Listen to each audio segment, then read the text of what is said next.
Bonjour chers frères et sœurs de l'Église de Jésus, nous sommes aujourd'hui le mercredi 15 mars 2023 et nous allons méditer ensemble Marc chapitre 5 versets 1 à 20. Jésus passe de l'autre côté du lac, dans la région de Gérasa. Un homme sous l'emprise d'un démon vint à sa rencontre. Marc, dans ce récit, met l'accent sur un personnage, alors que Matthieu en présente deux.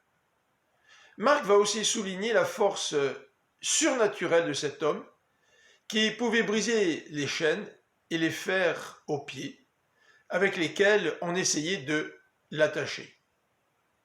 Cet homme, nuit et jour, errait parmi les tombes et sur les montagnes en hurlant et en se blessant contre les rochers. Dès que Jésus arrive, cet homme accourt et se prosterne devant lui, en le reconnaissant comme étant le Fils du Dieu très haut.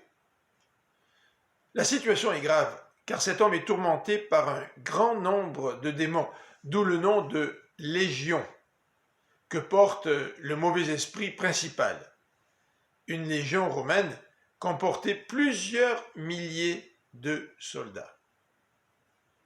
Jésus, dans sa toute-puissance, libère cet homme en chassant les esprits mauvais qui entrèrent dans un troupeau de porcs composé de 2000 bêtes.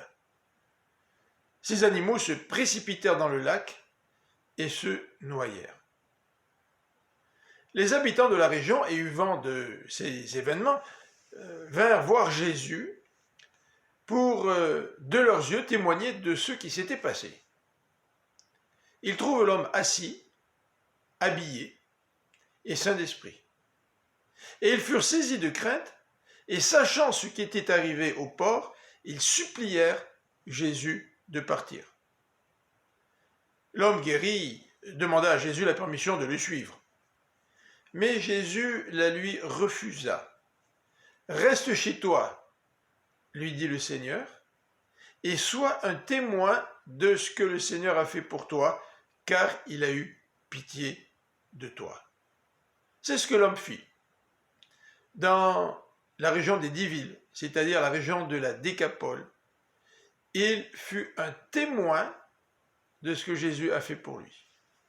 Il fut un témoin de la puissance du Seigneur dans sa vie.